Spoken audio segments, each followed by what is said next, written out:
Dicen que los cementerios guardan más que recuerdos y lápidas, que detrás de cada tumba hay historias que nunca se contaron y energías que nunca encontraron descanso. Yo no creía en eso hasta que me sucedió a mí. Lo que parecía una simple curiosidad, un acto sin importancia, desencadenó algo que nunca pensé posible. Hoy quiero compartir con ustedes las experiencias paranormales que viví. Tengo un recuerdo inolvidable. Aunque es una anécdota simple, me cambió la perspectiva de algunas creencias que tenía. Hace algunos años tenía una amiga con la que convivía a menudo. La madre de ella había fallecido cuando era muy pequeña. Una tarde fuimos a visitar a su mamá al panteón. Nos sentamos en la tumba un ratito, entre plática y plática se hizo tarde, y al anochecer decidimos retirarnos. Entre juegos y risas empezamos a juntar una flor por cada tumba que íbamos encontrando de camino a la salida. Juntamos algunas y las guardamos en 2 botecitos vacíos. Las dividimos a la mitad, cada una se quedó con una parte, nos despedimos y nos fuimos a nuestras respectivas casas. Cuando llegué, honestamente solo dejé el bote con las flores por la entrada de la casa. Me bañé, cené y me dispuse a descansar. Cuando traté de dormir, empecé a tener estados de ansiedad, lo cual me impidió descansar. Recuerdo dar vueltas por la cama sin razón aparente de que algo lo causara. De repente sentí una inquietud horrible, como un mal presentimiento, y sudaba sin parar. Me senté a la orilla de la cama tratando de calmarme. No sé por qué razón pensé en las flores que me traje del panteón, y me dio un miedo inexplicable porque aunque no había visto nada, sentía como si esas flores fueran ajenas, a tal grado de sentir que tenían vida propia, como sentirlas enojadas. Es una manera muy tonta de describirte eso, pero es lo mejor que tengo. Así vi pasar las horas hasta el amanecer. Te hablan de la cripta. Antes de las 8 de la mañana, mi amiga tocó la puerta de la casa frenética. Cuando abrí, antes de saludar, la vi parada con el bote de las flores en su mano y sin parpadear, me dijo: «Vamos a regresarlas, tuve una noche terrible». Corrí por mi parte de las flores y le dije que yo también la había pasado muy mal. A paso veloz llegamos a la entrada del panteón. Aún no abría, pero por las rejas del portón las dejamos. Mi amiga dijo unas palabras, algo así como disculpas por llevarnos algo que no nos pertenecía. Antes de ese acontecimiento, nunca imaginé que fuera algo malo tomar alguna flor de una tumba. Al fin y al cabo, era de alguien que ya no estaba. Sin embargo, solo bastó con dejarlas en la entrada para sentir un alivio inexplicable, como un suspiro largo, y, a partir de ese día, le tengo un profundo respeto a los cementerios. Después de contarte eso, estuve buscando información y me topé con esta historia que de cierta manera se asemeja un poco a la mía. Era una tarde gris cuando Ana y su hermano menor, Joaquín, decidieron cortar camino a casa a través del viejo cementerio del pueblo. Aunque sus padres siempre les habían advertido que evitaran ese lugar, la curiosidad y el atajo eran tentadores. El viento silbaba entre las lápidas y los árboles. Caminando por uno de los senderos principales, Joaquín notó a los pies de una tumba descuidada una muñeca de porcelana. Aunque estaba sucia y rota, tenía algo que la hacía especial. Su cabello de hilos dorados todavía brillaba bajo la luz tenue, y sus ojos de vidrio parecían seguir a Joaquín. «Mira esto», exclamó recogiendo la muñeca. «Déjala ahí», dijo Ana sintiendo un escalofrío repentino. «No pasa nada, está abandonada, es mía ahora», respondió Joaquín guardándola en su mochila antes de que Ana pudiera protestar. Esa noche todo cambió. Mientras dormían, Ana se despertó sobresaltada al escuchar un susurro proveniente del cuarto de Joaquín. Era un murmullo bajo, como si alguien hablara en voz bajita. Caminó lentamente hacia la habitación de su hermano y al abrir la puerta encontró a Joaquín sentado en su cama, mirando fijamente a la muñeca que ahora reposaba en su mesita de noche. «¿Qué haces despierto?», preguntó Ana, pero Joaquín no respondió. Sus ojos estaban vacíos y un leve murmullo salía de su boca, palabras incomprensibles. Ana sintió cómo se le erizaba la piel. Decidida a terminar con esa inquietante escena, tomó la muñeca y la llevó al patio trasero para enterrarla. Fue lo mejor que se le ocurrió hacer. Mientras cavaba con prisa, sintió como si algo la observara desde las sombras. Cuando finalmente cubrió el agujero, el aire se volvió helado y una risa suave y aterradora resonó en sus oídos. Esa noche Joaquín despertó gritando. Decía que alguien lo estaba observando desde la esquina de su habitación. Una figura femenina con ojos de cristal que lo llamaba por su nombre. Ana no pudo evitar pensar que había cometido un error al intentar deshacerse de la muñeca de esa manera. A la mañana siguiente regresaron al cementerio. Sin decir palabra desenterraron la muñeca y la colocaron de vuelta a la tumba donde Joaquín la había encontrado.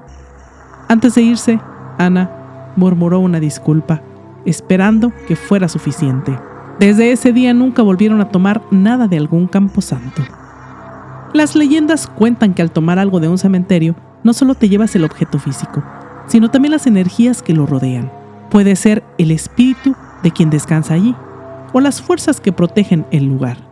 Estas entidades pueden considerarlo un acto de profanación y, en consecuencia, buscarán recuperar lo que les pertenece o castigarte por tu atrevimiento.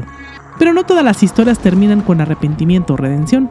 En algunos casos, los que han robado el cementerio se enfrentan a pesadillas interminables, enfermedades inexplicables o, en relatos más oscuros, desapariciones que nadie logra explicar. Los familiares suelen encontrar las pertenencias robadas de vuelta en el cementerio, como si algo o alguien las hubiera llevado de regreso. Entonces, ¿vale la pena arriesgarse? Los cementerios son lugares de descanso, memoria y respeto. Llevarse algo de allí puede parecer insignificante, pero las fuerzas que gobiernan lo desconocido rara vez son indulgentes. Y aunque no todos crean en lo paranormal, las historias de quienes lo vivieron nos dejan una clara advertencia. Nunca perturben el silencio de los muertos. Te voy a contar otra historia, pero esta la viví con mi familia hace más de 20 años y espero que al narrarla puedan recordar y, ¿por qué no?, añadir algo en los comentarios a ver qué tanto recuerdan ellos. Salimos a un viaje familiar a una playa cercana de mi ciudad, pero los hoteles estaban a su tope, así que decidimos buscar dónde acampar. Después de algunas horas manejando llegamos a una propiedad de un extranjero. Nos rentó un espacio con todo y el carro. A decir verdad, no era muy atractivo a la vista, pero eso sí, estábamos a pie de playa. Y para un tremendo placer, solitaria. Recuerdo que nos fuimos a nadar por un buen rato. Al terminar, buscamos quitarnos la sal. En esa ocasión nos acompañaba una amiga de la infancia. Caminamos buscando un baño y recuerdo que el dueño nos prestó un lugarcito atrás de su casa. Recuerdo que caminé con mucho cuidado atrás de la casa para no perturbar. Y así pasamos por una barda y la parte trasera de esta. Pero la barda estaba mal construida. Y al caminar, descubrí un cementerio, como el de una película bizarra. Jamás había imaginado un panteón a la orilla de una playa. En su mayoría, parecían ser extranjeros por los nombres. Y las más antiguas ya tenían cruces de madera muy desgastadas. Imagino que por el sol y la sal. Porque así, créeme, estaba a pie de playa. Llamé a mi familia y todos nos quedamos impresionados, pero a la vez entusiasmados. Después de ese encuentro, al atardecer, prendimos una fogata. Recuerdo que platicábamos y contábamos anécdotas de muchos temas. Y así pasaron un par de horas. Y después de algunas tacitas de café, la leña estaba acabándose y el fuego perdía fuerza. Mi papá se levantó buscando pedazos de madera y directamente volteó al panteón y tomó una cruz de madera. Escrito estaba el nombre de Mr. Smith. La tomó, caminó hacia la fogata y solo la echó al fuego. Sin prestar mucha atención, pues seguimos en la plática. Mientras escuchaba las anécdotas, empecé a jugar con la arena a la orilla de la playa. Así contemplaba el anochecer, cuando empecé a percibir un olor asqueroso. Era como carne podrida. El olor era tan fuerte que todos lo notaron. Empezamos a buscar de dónde venía el asqueroso olor y no pasó mucho tiempo cuando me percaté que era la arena que tenía en las manos. Todos se levantaron asqueados sin entender realmente por qué la arena olía tan mal. Apagaron la fogata y nos acostamos a dormir. Cabe aclarar que no recuerdo mucho del lapso entre que apagamos la fogata y yo me metí a bañar. No tengo muchos recuerdos de eso. Pero cuando me desperté, vi a mi papá un poco desesperado. Tomó la cruz o lo que quedaba de ella y la regresó a su lugar. Actuó un poco extraño, pero en realidad nunca le pregunté qué pasó. Pero por lo que hizo, supongo que pasó una muy mala noche. Al pasar el siguiente día, regresé al lugar donde yo estaba jugando con la arena, que despedía ese mal olor. Escarbé para investigar qué estaba pasando, de dónde salía el olor, pero para mi sorpresa, no olía a nada. Intenté sacar más y buscar en otro lado cercano, pero nada de malos olores por ningún lado. Debo mencionarte que estoy completamente segura que la arena olía horrible. Era un olor fuerte y hubo varias personas que estuvieron ahí. Sin duda, el respeto por los muertos es algo que todos deberíamos tener. Experiencias como esta se cuentan con regularidad. Imagina a alguien tentado a llevarse un objeto de aquel lugar. Quizá una pequeña flor de cerámica, un anillo caído junto a una tumba, o peor aún, un amuleto perteneciente a algún difunto. Las consecuencias que se relatan en las historias locales resultan escalofriantes.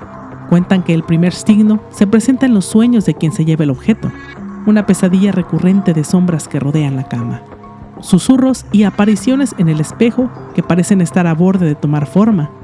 Estas divisiones oníricas no se van cuando uno despierta, sino que se arraigan en la mente, provocando una constante sensación de que algo o alguien te observa incluso en la realidad.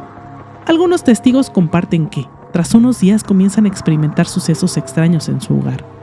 Las puertas se cierran solas, las luces parpadean sin razón y el aire se congela en habitaciones que antes eran cálidas. Otros aseguran escuchar pasos en los pasillos a medianoche o golpes secos contra las paredes que siguen un ritmo inusual, casi como un macabro latido. Si esa persona decide ignorar los primeros avisos, la presencia se hace más notoria. A veces las fotografías familiares se caen de los muebles sin explicación, y en sus bordes aparecen sombras borrosas imposibles de explicar. La única forma de detener estos suplicios, según los relatos de quienes se arrepintieron, es devolver el objeto al cementerio, y de ser posible dejar una ofrenda o retribución. Aunque te aclaro que esto yo no lo sabía. Muchos aseguran haber llevado flores, velas o sencillamente rezando una oración, pidiendo perdón a quien pertenecía el objeto antes de devolverlo a su lugar de origen. Es un acto de restitución que podría deshacer el lazo creado al extraer algo sagrado o personal de aquel lugar de reposo eterno. La razón por la que ocurren estos fenómenos, según las leyendas, radica en que cada objeto en un cementerio conserva un vínculo con el difunto al que pertenecía. Quitarle algo a un muerto es faltarle al respeto, y en cierto modo es como abrir una puerta a lo desconocido. En muchas culturas se cree que los espíritus custodian sus pertenencias y vigilan a quienes se atreven a profanarlas. A veces no son los difuntos, sino entidades más oscuras, que aprovechan ese quebrantamiento del orden para manifestarse y atormentar a quienes no respetan el descanso de los muertos. Así que si alguna vez visitas un cementerio y por curiosidad o descuido llegas a tomar algo que no te pertenece, ten presente estas historias. El rumor más repetido es que, incluso si no crees en lo paranormal, más vale no arriesgarse. Los cementerios están llenos de secretos y algunas puertas es preferible no abrirlas jamás. ¿Qué opinas? Espero que te hayan gustado estas experiencias personales y otra más que añadí por ahí. Gracias, te habló la cripta de Abrael.